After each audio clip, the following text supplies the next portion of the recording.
Olá, está começando a nossa 23ª edição do podcast. Eu sou Luiz Andretti e ao meu lado está Thales Cristiano. Olá pessoal, mais uma semana a gente aqui de volta. Vamos trazer as notícias aí desse final de semana, que tem bastante corrida aí no mundo do automobilismo. Com certeza. Fórmula 1, a gente teve a redenção do Bottas com uma corrida até mesmo morna, né, digamos assim, e alguns incidentes, né, envolvendo os ponteiros da corrida, né? Exatamente, a gente teve o GP do Japão, né, esse final de semana, o tradicional, lá no circuito de Suzuka. O quali foi cancelado no sábado devido ao tufão que passou lá pelo Japão, deixou mais de 50 mortos lá no país. Foi um desastre natural que tem sido bastante comum no Japão nos últimos anos, infelizmente. As atividades foram retomadas no domingo, o quali acabou acontecendo algumas 4 horas antes da corrida. O Vettel acabou fazendo a pole, sua segunda na temporada, a 57ª na carreira. Na largada ele acabou se embananando um pouquinho com a embreagem, acabou deixando o carro cair quase no anti-stall. O Bottas, que saiu da terceira posição, acabou pegando liderança, não olhou mais para trás, fez 2 paradas, acabou vencendo a corrida. Mas o destaque da corrida, como você bem falou, foi pela batida do Leclerc com o Verstappen na curva 2. Com certeza, foi um erro que causou aí uma boa corrida que poderia fazer o Max, né? Que a gente sabe que quando o Max está no pelotão da frente, a gente vê boas disputas e essa corrida não foi possível que acontecesse isso, né? Apenas uma corrida de recuperação para ele. Exatamente, o Max, que posteriormente, depois disso, acabou tendo que abandonar a corrida por causa dos danos, acabou perdendo bastante desempenho. O Leclerc, após o final da corrida, acabou sendo punido com 15 segundos, né? Foi uma punição de 10 segundos por andar com o carro avariado na pista e uma de 5 segundos por causa do incidente que ele teve com o Verstappen, o que trouxe ele para a 7ª posição, né? Levantando o Ricciardo de volta para 6º. Um bom resultado dele aí com a Renault.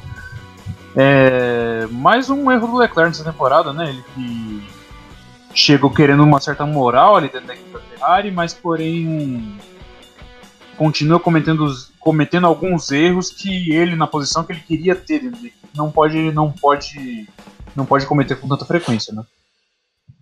Ele é um piloto ainda muito jovem, né? Que tem uma responsabilidade muito grande, que querendo ou não, agora ele é um dos principais pilotos, né, da Fórmula 1 e também de uma equipe histórica que é a Ferrari, né? E às vezes acaba que ele se desesperando, né, quando não faz uma boa classificação. Mas eu acho que é da idade, né? O Max, a gente viu que ele também fazia dessas.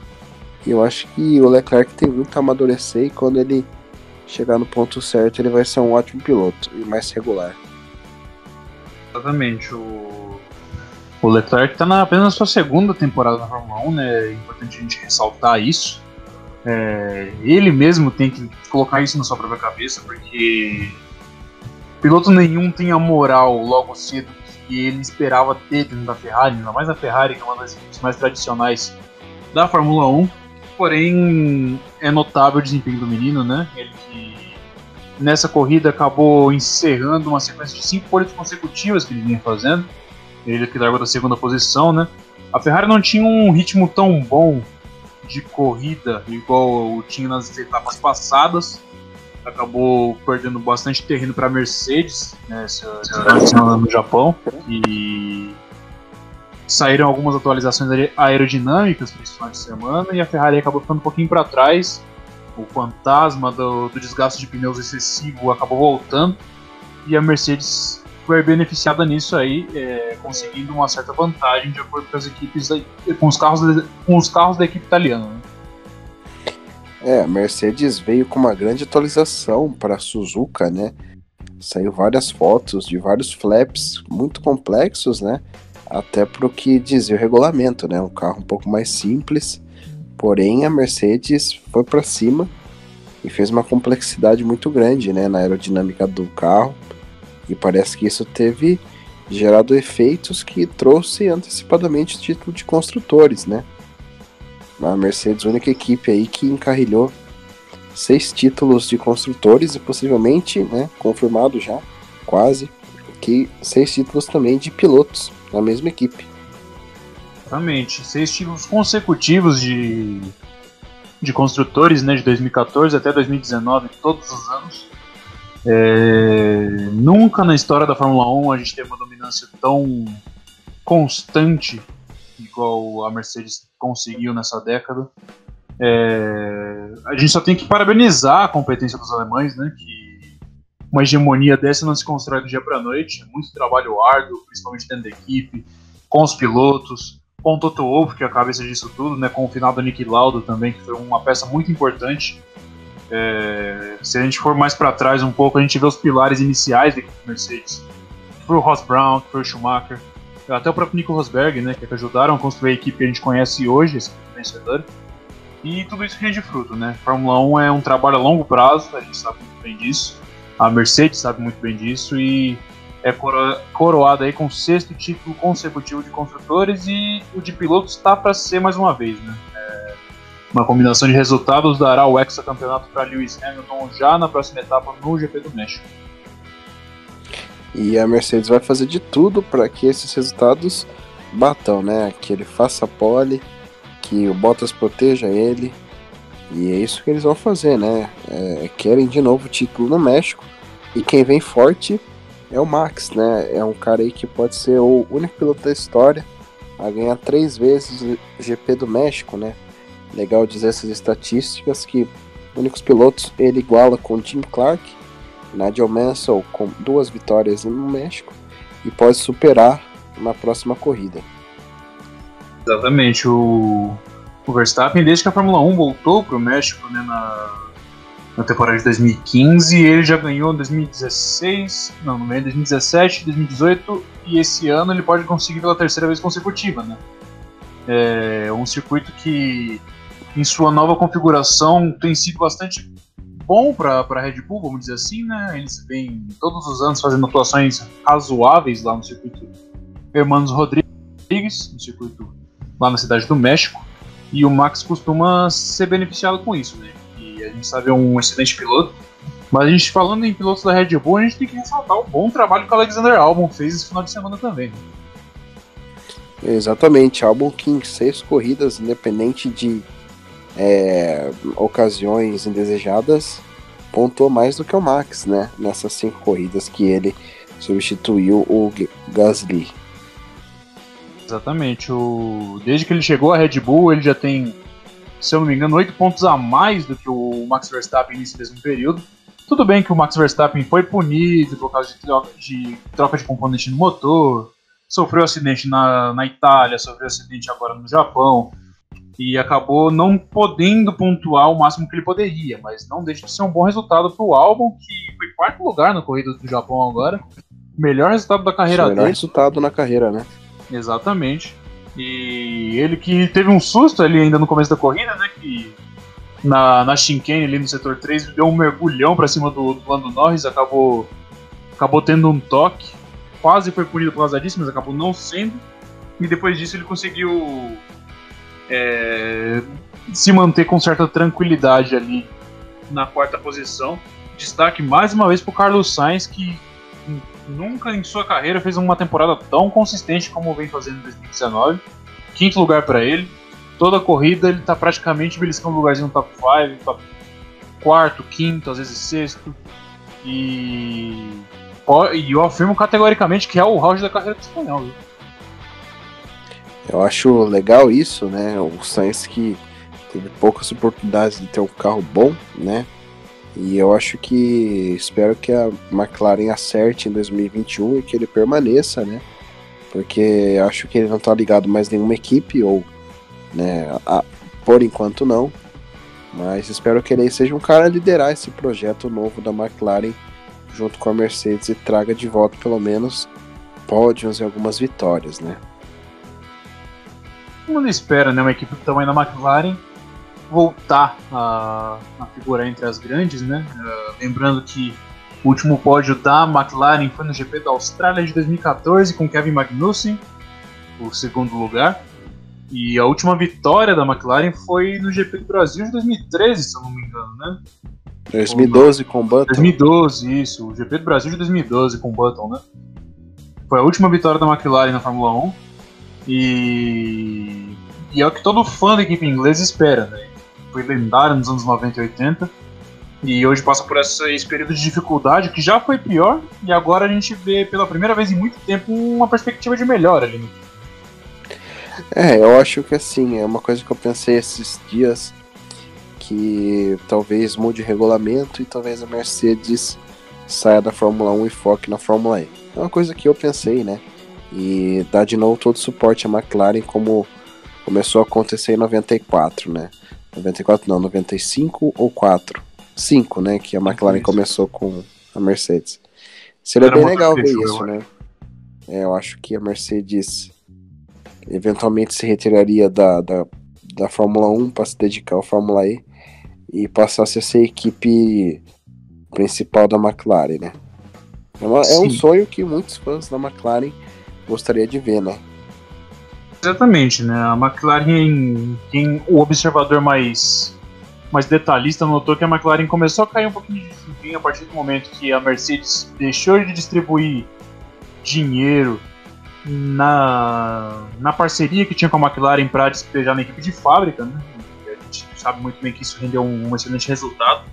Tá aí a McLaren ex-campeã mundial, a Mercedes ex-campeã mundial de maneira consecutiva.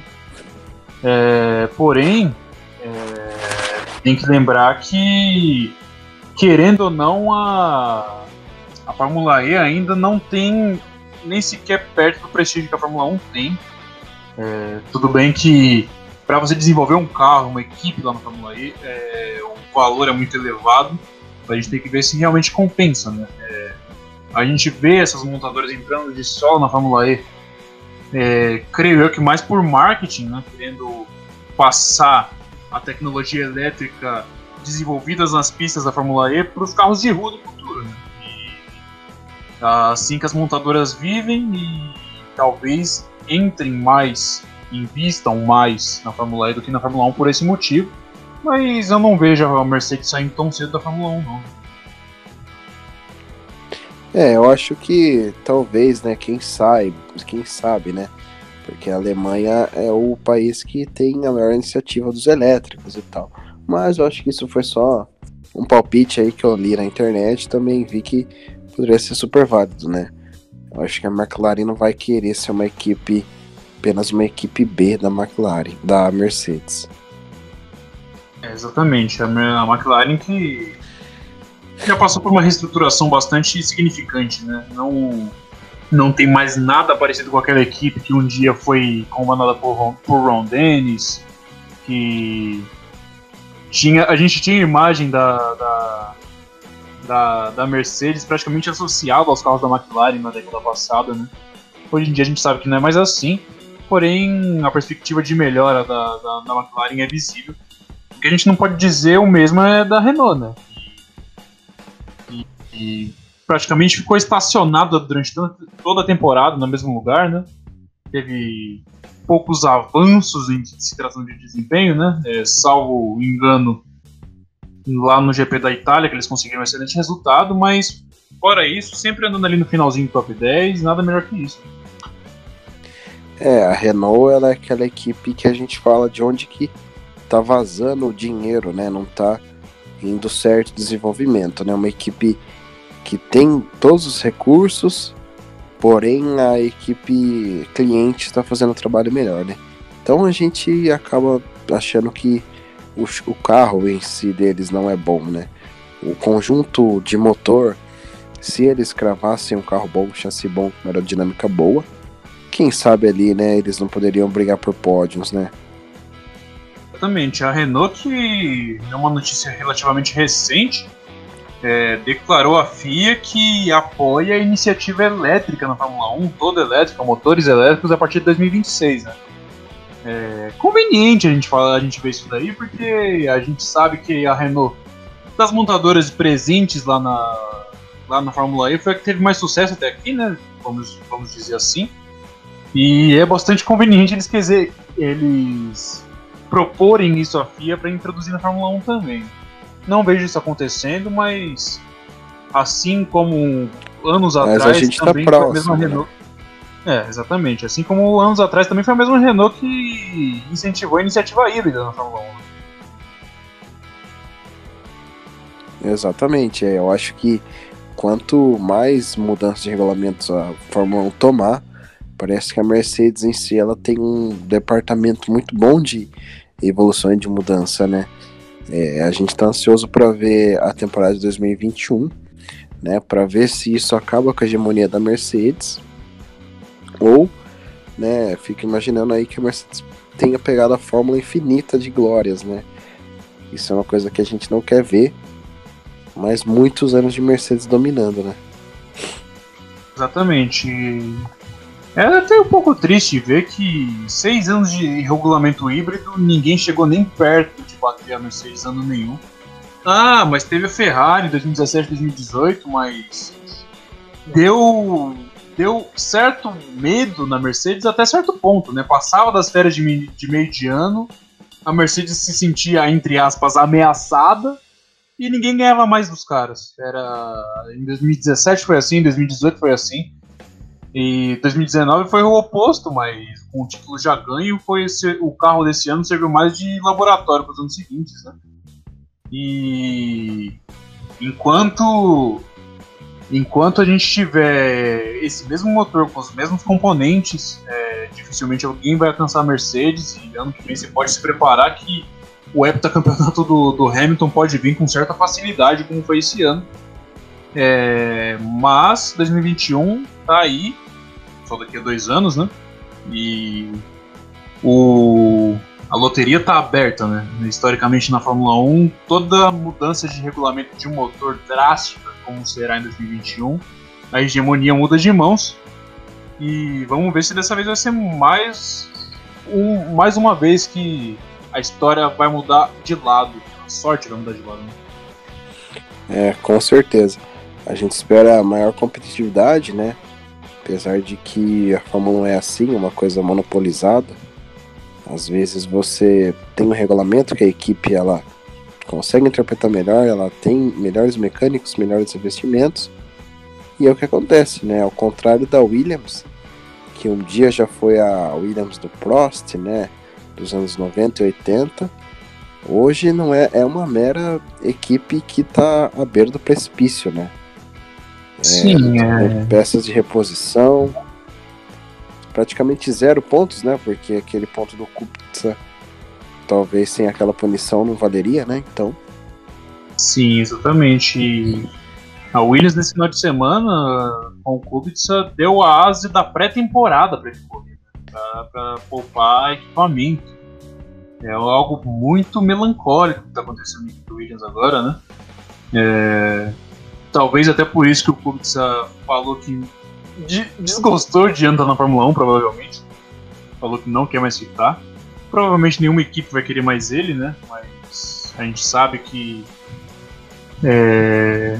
o carro não ajudou a ele mostrar o que ele poderia mostrar, mesmo estando um pouquinho invalidado, né? Com a deficiência no braço que ele possui. Mas o Russell, super animado, crê em uma perspectiva de melhora para a equipe ano que vem.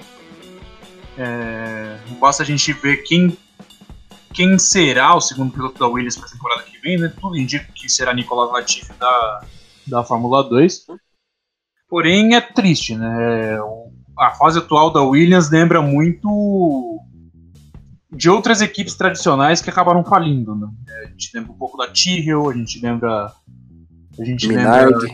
Exatamente, a Minardi ainda teve sorte, acabou sendo comprada, né? Mas a Tyrrell, a Brabham, que eram equipes garagistas, assim como a Williams e acabaram sobrevivendo por várias temporadas, assim como a Williams se encontra, até caírem no anonimato de vez e acabarem fechando as portas de suas garagens. A Tyrrell, acho que uma correção, a Tyrrell foi a Sturt, né? Isso. Sturt. Depois Sturt virou Jaguar e a Jaguar virou Red Bull. Né? Exato. Mas é isso, né? As equipes clássicas às vezes se acabam no tempo, né? E é uma pena, né? Mas negócios, corridas à parte, né?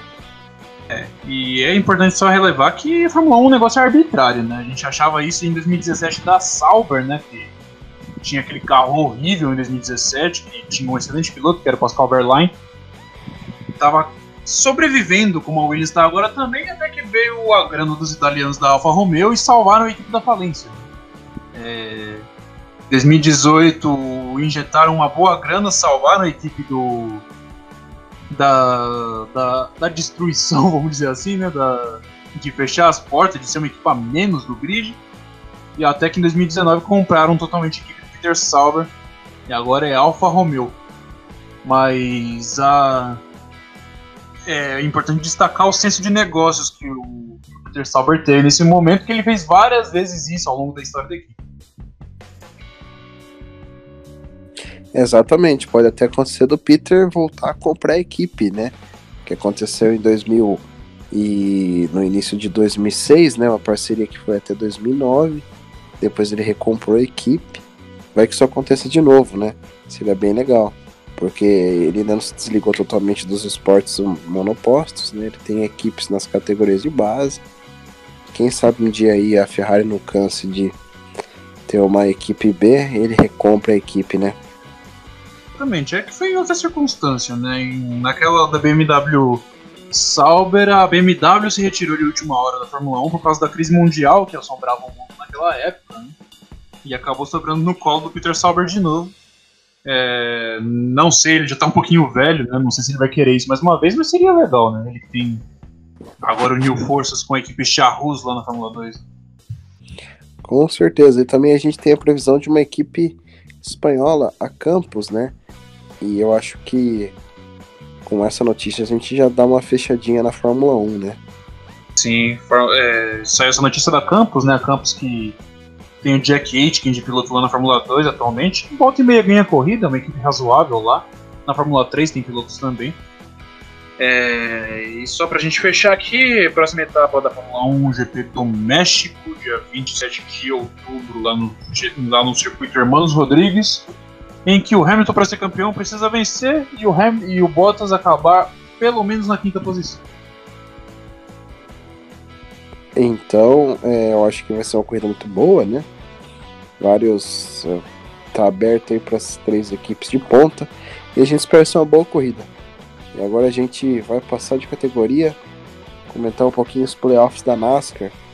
Categorias que correram foram a Gander Outdoors Truck Series no sábado, em Talladega, vitória de um piloto irregular, né, da temporada.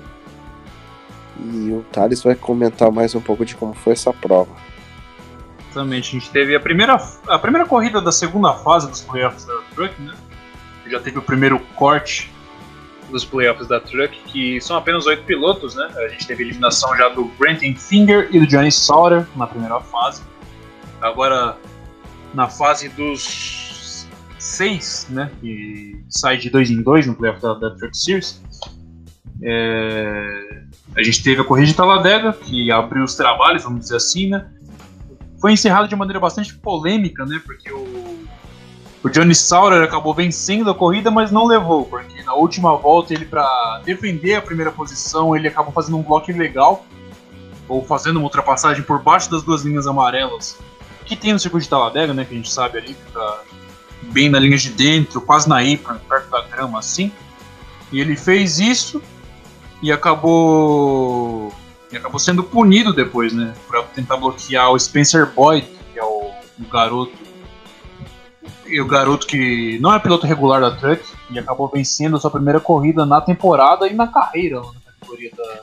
Porém, eu acho assim que essa punição ela foi bem mal pensada, porque se ele foi defender a posição embaixo das duas linhas amarelas, era porque o segundo colocado ia passar pelas linhas que não podem. Exatamente, foi algo bastante estranho, né? Por isso a polêmica. A gente já teve no passado no Xfinity casos do vencedor da prova fazer uma manobra de ultrapassagem por parte das linhas amarelas e acabou sendo punido depois. é anticlímax, mas é o que diz a regra. Você não pode ultrapassar abaixo das 2 linhas amarelas, linhas contínuas. Talladega, se eu não me engano, é o único circuito do calendário que possui essas 2 linhas contínuas amarelas. Nem Daytona tem. Porém, uma infelicidade aí de Johnny Sauter, né, que já estava fora dos playoffs, acabou se prejudicando ainda mais. Mas quem se prejudicou também nessa corrida de Talladega da Truck foi o Ross Chastain, né, que é o piloto com mais vitórias na temporada da Truck Series, se eu não me engano.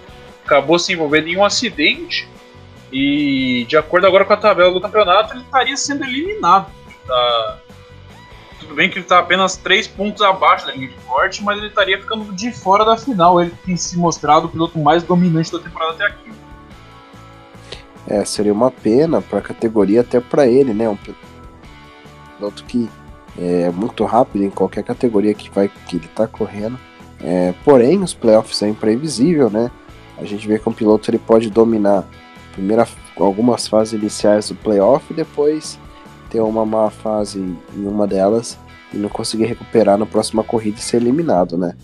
Eu acho que esse é o propósito do playoffs, porém a gente fica com pena de alguns certos pilotos, né? Exatamente. O Brett Moffitt, por sua vez, já tem bastante pontos suficientes, dificilmente ele vai ficar fora da final, né? Ele que tá muitos pontos, 40 pontos acima da zona de corte, tá praticamente garantido. E nesse momento quem estaria eliminado junto com o Ross Chastain é o menino Tyler Ankrum, né? Que é a surpresa do campeonato até aqui. Porém, tá tudo embolado. A gente tem o Matt Crafton ali, o primeiro dentro da bolha, que estaria fazendo a final nesse momento, mas muito próximo a pontuação de um do outro. A próxima etapa da Truck Series acontece em Martinsville, né? Só no dia 26 de outubro. E o corte que definirá os finalistas dessa temporada vai acontecer no dia 8 de novembro, lá no circuito de Phoenix. O playoff da Truck Series, que tem corridas a menos que da categoria principal, que a gente já vai comentar. E agora a gente iria falar de costume da Xfinity, né? Porém, ela não correu nesse final de semana. E a gente já parte para a Cup Series, prova que foi cancelada devido à chuva. A prova aconteceu hoje, na segunda-feira. O fim dela aconteceu às 6 da tarde, em ponto, né, quase. Foi uma prova muito emocionante, Big Ones, vários acidentes com bandeiras amarelas, obviamente. E um final emocionante, né, decidido no photo shoot, não é? Exatamente. Foi uma corrida típica de Talladega, né? Nervosismo. Anos atrás, no começo dos playoffs, Talladega costumava ser uma corrida de eliminação, né, que definia quem saía e quem continuava. Ficou mais que claro que isso era um pouquinho injusto, né, porque a gente teve ano aí que o Kevin Harvick ficou causando bandeira amarela de propósito igual besta para tentar se salvar. Teve ano que o piloto da Gibbs ficou andando no fundo do pelotão para poder se salvar e não se envolver em acidente. E aí a NASCAR, para meio que barrar isso, colocou o Talladega no começo da fase dos 12 e não no final. No começo não, é a segunda corrida, né, que a gente já teve Dover. A corrida que foi vencida por Kyle Larson, inclusive, né, acabando com o jejum de quase 2 anos sem vitória, já se garantindo na semifinal da temporada da NASCAR. E a corrida de hoje foi muito interessante, né? A corrida, como você bem falou, começou no domingo. A gente teve apenas um segmento corrido, uma corrida que o destaque do domingo ficou por conta da rodada do Ryan Blaney, né? Durante a janela de pitstops, ele acabou rodando sozinho. E ele conseguiu dar a volta por cima e vencer de maneira épica a corrida na noite dessa segunda-feira. Primeira vitória dele em 2019 e de uma maneira muito emocionante, tomando a liderança de volta nos últimos metros em cima do Ryan. Foi uma estilingada muito emocionante, né? Que o Hamlin deu no Rocketman, passou por fora o Ryan Blaney, e a gente que torce para esses pilotos clássicos tava aí em pé na cadeira, né? Para ver se ele ganhasse. Ia ser uma coisa muito legal, né? Você vê, além do Ryan Newman, o próprio número 6 da Roush, né? Seria um marco, né? Hoje, para a equipe, para o piloto. Mas também venceu o Blaney, né? Que é um cara competente. Tava devendo uma vitória. E agora ele também passa para a semifinal. um playoff atípico, né? A gente vê que nessas duas corridas dessa antepenúltima fase, a gente vê duas pessoas que a gente não esperava, né? Kyle Larson nem Ryan Blaney. Exatamente. A gente teve a primeira batida grande da corrida, acabou acontecendo, envolveu o Jimmy Johnson, envolveu o Alex Bowman, né, que foi o grande prejudicado dessa corrida. Está 18 pontos atrás da zona de corte, o primeiro que estaria fora nesse momento. Não é tanto assim, vamos dizer assim, mas em uma corrida só é muito difícil de tirar. E a gente vê agora os 4 pilotos abaixo da zona de corte, praticamente em uma situação de que precisam vencer a todo custo, né? A gente tem o William Byron, que acabou se envolvendo naquele Big One no final, que a gente já vai comentar. O Clint Bowyer, que acabou se envolvendo em acidentes também, se prejudicou completamente. O Chase Elliott e o Alex Bowman, que estão a 18, 20 pontos atrás da zona de corte. Só a vitória interessa para eles, vai ser muito difícil de se salvarem. Por isso a próxima etapa que vai acontecer, se eu não me engano, vai acontecer em... Deixa eu dar uma checada aqui. A etapa eliminatória da fase dos 12 vai acontecer lá em Kansas, né? No circuito de 1 milha e meia, bastante rápido. Vai ser uma corrida de pegar fogo aí, vamos dizer assim. Porém, foi uma corrida que deixou bastante ossos, vamos dizer. Grande parte dos desafiantes ao título acabaram se envolvendo em acidentes, se envolvendo em batidas. E o único que conseguiu escapar, vamos dizer, ileso, acabou ganhando a corrida, que foi o caso do Ryan Blaney. A gente viu bastante zebras, né, de ponteiros, Mike McDowell, entre outras pessoas, né? David Regan tava... Eu acho que nenhuma não era tão zebra assim, porque é um cara experiente, o conjunto da Roush é muito bom em Speedway, né? A gente viu até o Rick Stenhouse, né, o Maldonado da NASCAR, fazendo mais barberagens, liderando a prova, né? Sim, foi o piloto que mais ganhou voltas nessa corrida, né? Andando pelo pelotão da frente durante a parte final da corrida, mas o acidente que ele causou, faltando 7 voltas para o final, é uma coisa bizarra de se dizer. Os especialistas dizem que ele tentou calcular um side draft ali em Kyle Busch, né? Aquela manobra que você encosta na lateral do carro do lado para poder pegar um pouquinho de impulso e conseguir uma estilingada. Porém, ele acabou literalmente batendo na lateral do carro do Kyle Busch, que consequentemente perdeu o controle e causou o Big One. Né? Coletou Kyle Busch coletou o Brad Keselowski, coletou o Brandon Golden e diversos outros pilotos. O acidente causou até bandeira vermelha na parte final da corrida e tirou vários candidatos à vitória da disputa. Foi uma manobra bastante responsável aí, né? A sorte dele, vamos dizer assim, que tanto o Keselowski quanto o Kyle Busch, que foram os pilotos mais prejudicados nesse acidente, estão relativamente em paz em questão de pontos. Com certeza, ainda o pessoal da Penske que estão ali na corda bamba, principalmente o Joey Logano, né? Que anda devendo alguma coisa aí depois dessa decorrer do campeonato, ainda tá salvo, porém foi envolvido, né?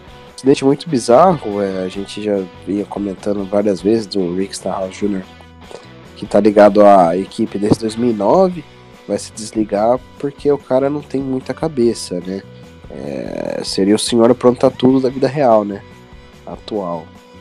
E a gente esperava que, né, um acidente muito plástico, né? Perigo fazer isso com frequência, né? Ainda mais pilotos irresponsáveis assim em super speedway, que é muito perigoso, né? Ele já tinha lado dessas em Daytona no passado, né? Vai perder sua vaga pro Chris Buescher pra temporada que vem. Chris Buescher que andou muito lá no pelotão da frente na corrida de hoje também, mas acabou se envolvendo em um dos acidentes, se não me engano, e acabou não tendo o melhor dos resultados no final da prova. Curioso para ver o que ele vai poder oferecer no que vem, né?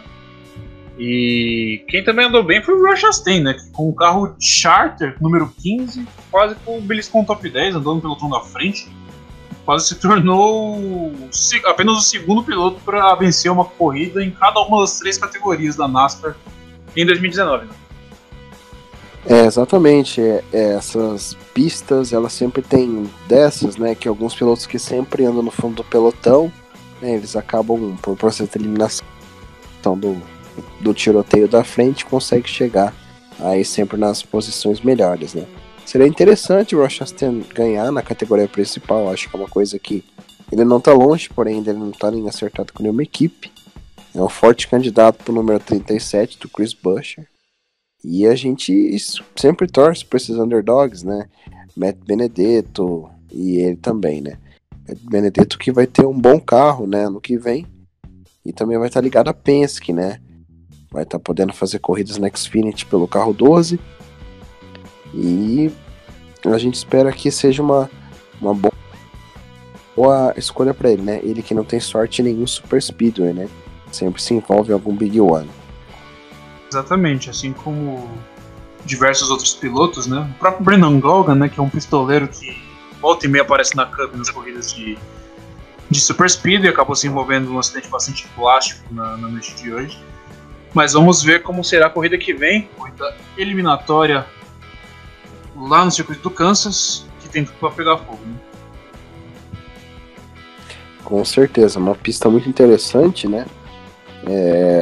E a gente espera ter várias disputas e a finalização da antepenúltima parte dos playoffs.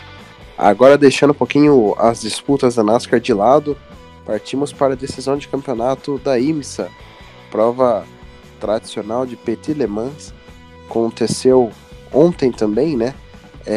Com fechamento de temporada, Montoya, Danny Cameron leva o título para o Acura Penske, né? E aí uma corrida muito interessante para os brasileiros, que quase dominaram, né? Podemos dizer assim, dominaram as 3 categorias na corrida, né? O Felipe Fraga, que estava na GTD, no carro da Mercedes AMG GTD, né? Teve um problema nas últimas curvas, né? Da última volta, deixando assim livre para o Bill Auberlin, piloto muito experiente, né? Da equipe satélite da BMW, vencendo na GTD. E na GTLM, que é a categoria de regulamento GTE, ficou com Serrinha na Ferrari, né? Então aí por isso que eu disse que ia ser uma dominância brasileira. E teve também Felipe Nasser e Pipo Derani, né? Na Action Express, fazendo uma corrida muito boa. Derani, que já é campeão da Petit Le Mans, crava mais uma vitória e mostrando a bandeira do Brasil forte nos Estados Unidos, né? Exatamente, né? Uma excelente vitória aí do Derani com o Nasser, categoria DPI mais forte do que nunca aí no IMSA, né? Venceu a prova tradicional de Petit Le Mans no circuito de Road Atlanta. Uma boa maneira de encerrar a temporada, né? Eles que tinham sido campeões na temporada passada, acabaram perdendo o trono para a dupla da Penske nessa temporada, mas acontece de qualquer forma. Estão andando em altíssimo nível e vamos ver na temporada que vem o que eles conseguem, né? Vale destacar que Pagenaud estava correndo no carro do Montoya, né? E também contou ali com o outro carro da Penske, com Graham Rahal, Hélio Castro Neves e o Rick Taylor, né? Um dos irmãos, né, da equipe Jordan Taylor.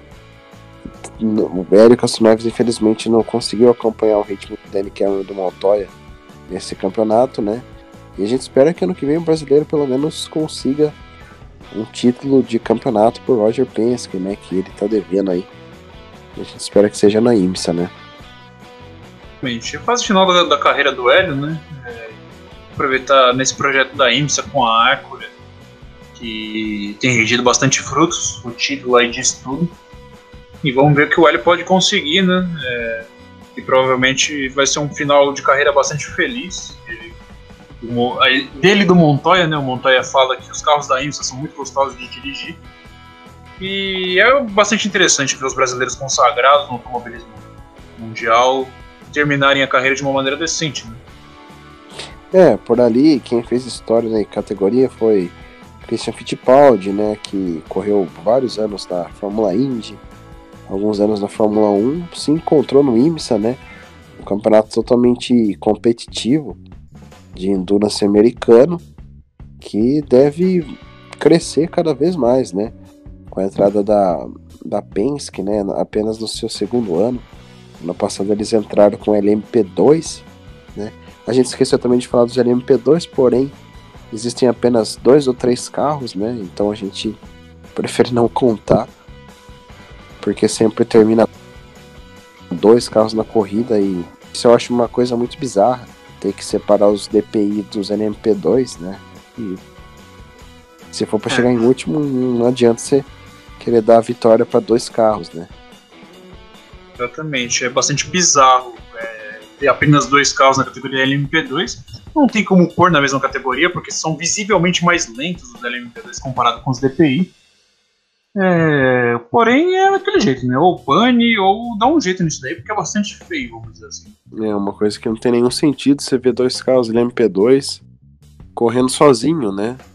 Acho que o IMSA devia rever bastante essa coisa aí. Bom, foi uma prova muito emocionante, né? O Brasil terminou no topo digamos assim, de todas as categorias, né? Uma pena aí que mais uma vez o Fraga, ele teve algum problema, né?